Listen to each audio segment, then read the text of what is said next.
completely unexpected, brand new monsters just announced a couple hours ago. I say completely unexpected because I kind of expected that we might see some new monster in Summoner's War for the Reloaded update, but I thought that if we were going to see something like this, that we would have seen it in the live event instead of just randomly 2 days after the live event happens. So we have a brand new Lightning Emperor version 2.0 and Giant Warrior Freak 2.0.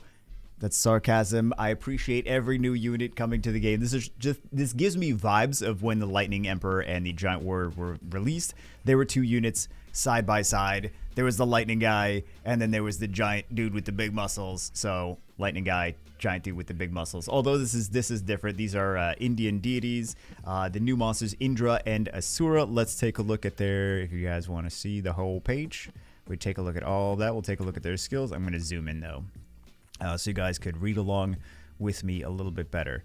So, first one. Oh, before I get to that, this kind of makes me think that this is going to be all default 5 stars for the Indras and all default 4 stars for the Asuras, instead of mix and match like how Assassin's Creed did it. It was mix and match of like some of these are 5 stars and some of these are 4 stars. So it's kind of easier to sculpt if you have a bunch of scrolls and you keep popping 4 stars. Kind of easier to sculpt some of your 5 stars with those 4-star sculpts rather than using Devilmons. But this makes me think that these are all going to be 5 stars and these are all going to be 4 stars based on the wording.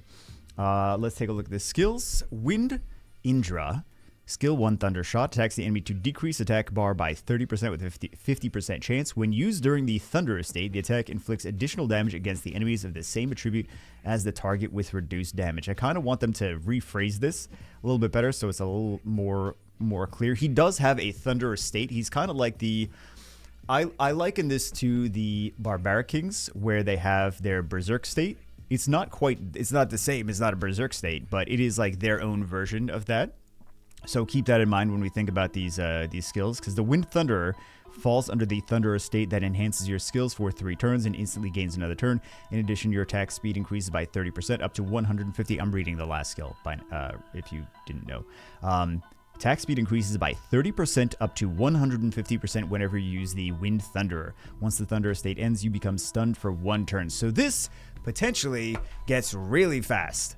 Really, really, really fast. As time goes on, he's just going to take all the turns in the whole match because that's ridiculous. He kind of reminds me a little bit of Miles, and you know that people are going to use Leo to counter this unit in something like Archie. Oh, they decided they were going to do lawn. I hope you guys can't hear that much, but they decided they were going to do lawn maintenance outside right now, which is perfect, and I have nothing to do with that. I can't control that at all.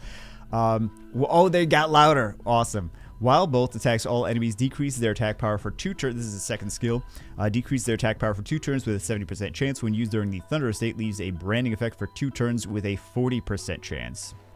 And then the so AoE multi hits also, not multi hits, multiple debuffs. Also keep in mind that this AoE gets decreased cooldown. Cooldown decreased. With the Might Hurricane passive, deals additional damage proportional to your attack speed. Additional damage proportion to your attack speed when you attack the enemy. Kind of gives me like AoE Wind Miles vibes a little bit. He doesn't increase his attack speed right at the beginning of the match, but he increases his attack speed over time.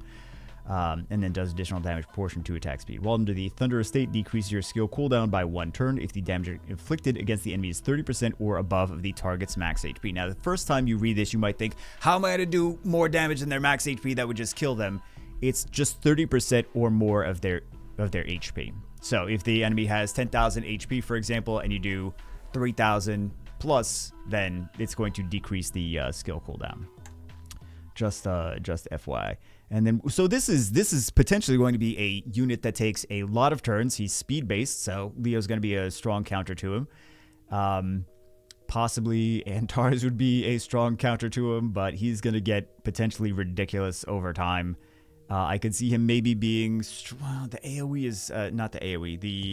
The AI is terrible. So I was thinking for the King Slime. I know everyone's excited about building good King Slime teams.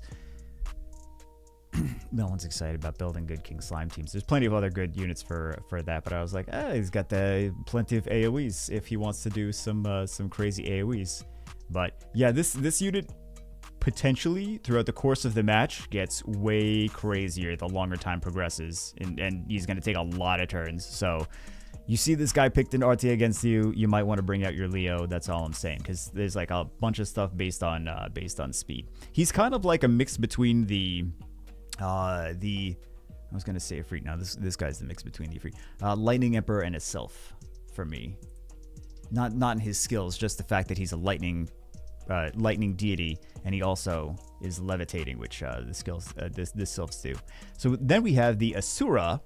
Brutal Fists, skill 1, attack these. So these are the 4 stars. These are the ones you're actually going to summon. I mean, some people obviously summon some of these, but these are going to be the ones that everyone summons, and then, you know, they're not going to be too exciting. Well, we assume that they're not going to be too exciting, but they could be exciting. You know, Onimushas came out, and they were all very good.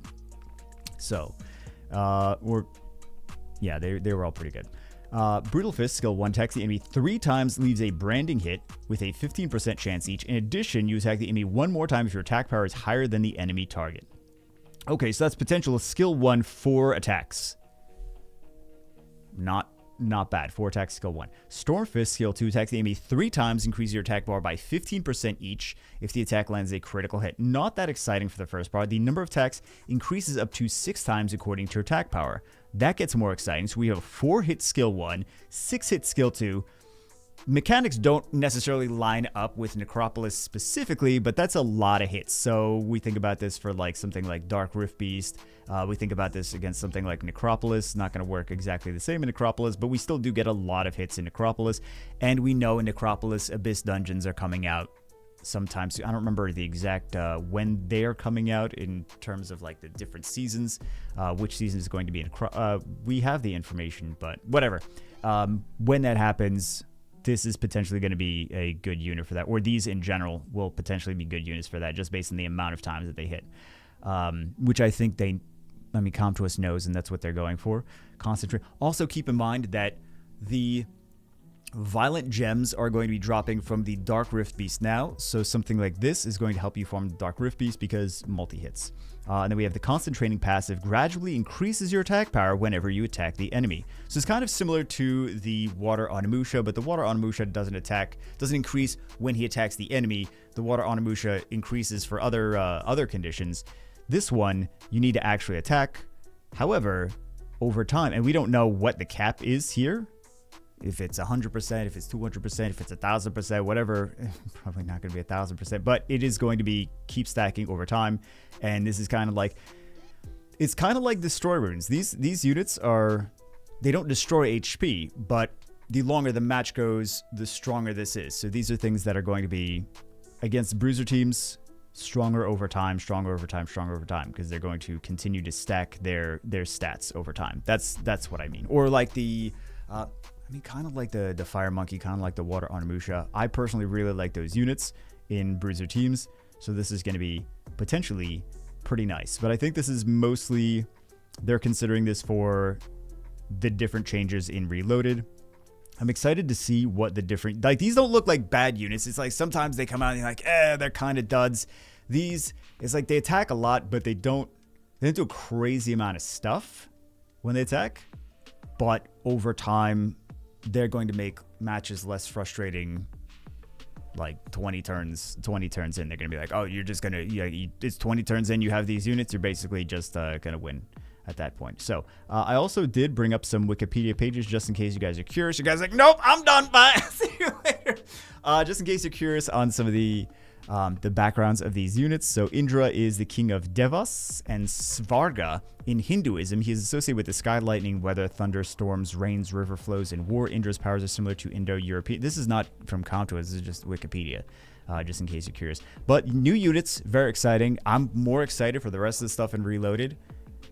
But I'll take new units. We know most of us are not gonna summon them, but they should be nice. Some of them should be nice for some of the new content, some of the Abyss dungeons, and maybe even because we didn't get any information on the Fire ones, so the Fire ones could be good for the new dungeon that's getting the spiritual realm that's getting added. Indra is the most referred deity in the Rig Veda. He is celebrated for his powers and is the one who killed a great evil, malevolent type of Asura named Vritra. Man, I don't know why I decided that this was going to be a good idea to talk about all these things that I can't even pronounce. It's smart, 200 IQ as usual. who obstructed human prosperity and happiness. Indra destroys Vritra and his deceiving forces, and thereby brings rains and sunshine as the savior of mankind. He's also an important deity worshipped by the Kailash people, indicating his prominence in ancient Hinduism. And then we have the Asura, of course, is the other one that we just referenced. A class of beings in Indic religions. They are described as power-seeking demons related to the more benevolent devas in Hinduism. In its Buddhist context, the word is sometimes translated Titan, demigod, or anti-god. I'll let you guys pause this and read that if you want to. I'm gonna just pronounce everything wrong for the next 20 minutes. So you guys pause it, read it if you feel like it, if you want to know the background. But cool new units. I'm excited for them to come out, but I'm more excited for the rest of Reloaded. So hope you guys enjoyed it. I will see you as always in the next one.